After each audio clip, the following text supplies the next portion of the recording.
Hello friends, welcome to Vijaya creation. நம்ம இன்றைக்கி என்ன பார்க்க போகிறோம்னு பார்த்தீங்கன்னா, சவ் காய் வச்சு ஒரு பக்கோடா பண்ணியிருக்கேன். பாருங்கள், இது வந்து வெஜிடபிளில் வச்சு இந்த சவ் காய் வச்சு நம்ம இந்த மாதிரி பண்ணலாமா அப்படின்ட்டுலாம் தோணும்.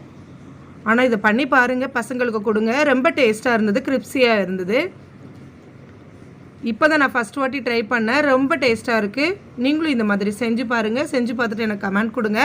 சவ் காய் வந்துட்டு என்னோடய பசங்க சாப்பிட மாட்டாங்க அப்படின்னு சொல்லிட்டு நிறைய பேர் சொல்ல நான் கேட்டிருக்கேன். ஸோ அதை மாதிரி இந்த மாதிரி ஈவினிங் ஸ்நாக்ஸ் மாதிரி இதை மாதிரி சாயாக்கு காஃபிக்கு கொடுங்க. இந்த சவ் காய் நான் 3 வாங்கிட்டு வந்துட்டு அதை ஒன்று வந்து கூட்டு வச்சுட்டு ஒன்று வந்துட்டு நான் இந்த மாதிரி ஸ்நாக்ஸுக்கு ரெடி பண்ணதுக்காக வச்சுருக்கேன். ஒன்று பொரியலுக்காக. அது நெக்ஸ்ட் வீடியோவில் பாருங்கள்.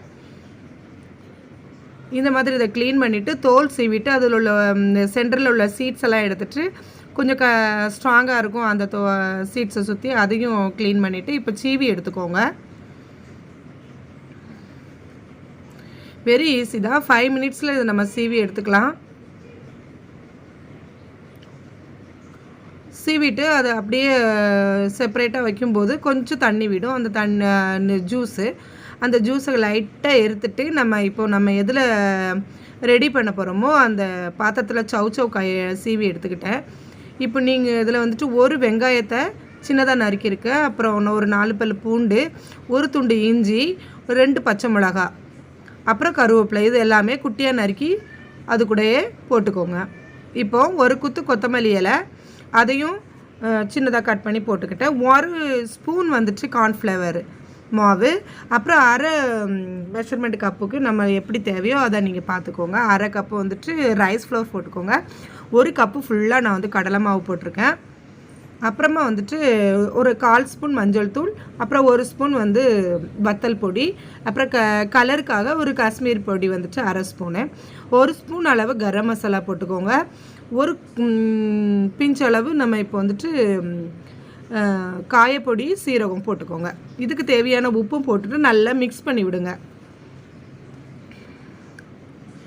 மிக்ஸ் பண்ணி விடும்போது நம்ம எந்த லிக்யூடும் நம்ம அதில் சேர்க்கவே தேவையில்லை. அதுவே அந்த சவ்வில் உள்ள காயோட அந்த நீர்லேயே அது நல்லா ரெடி ஆயிரும். பாருங்கள், நான் எந்த தண்ணியுமே விடவே இல்லை. நீங்களும் அந்த மாதிரியே பண்ணி பாருங்கள். இப்போ ரெடி ஆகிட்டு உப்பு காரம் எல்லாம் சரியாக இருக்கான்ட்டு நம்ம ஒரு வாட்டி செக் பண்ணிவிட்டு இப்போ இது செய்கிறதுக்காக கடாயை எடுத்து வச்சுட்டு பேன் எடுத்துகிட்டு அதை கேஸ் ஆன் பண்ணிவிட்டு நம்ம கொஞ்சம் ஆயில் விட்டு அதை ஹீட் பண்ணிக்கலாம். ஹீட் பண்ணிவிட்டு உடனே நம்ம இதை போட்டுக்கலாம். இது கூட நம்ம வேறு எதுவுமே சேர்க்குறது இல்லை. இஞ்சி, வெள்ளைப்பூடு, வெங்காயம், பச்சை மிளகா, கருவேப்பிலை, கொத்தமல்லி இலை, இந்த மாதிரி எல்லாமே நம்மளுக்கு நல்ல உடலுக்கு நல்ல பொருள் தான் இருக்குது. அதனால இது அடிக்கடி செஞ்சு கொடுங்க.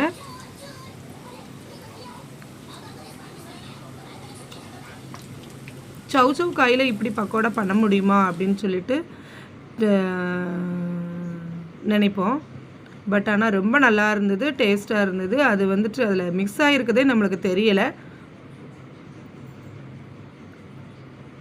இந்த மாதிரி பெரட்டி விட்டும்போது நம்ம அடுப்பை வந்து எப்பவும் சிம்மில் வைக்கணும்.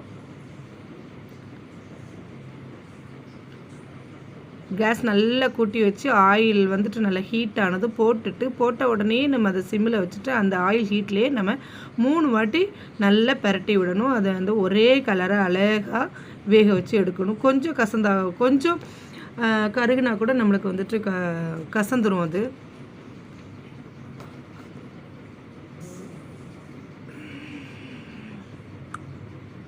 இந்த மாதிரி 1 by 1 எடுத்து போட்டுக்கோங்க.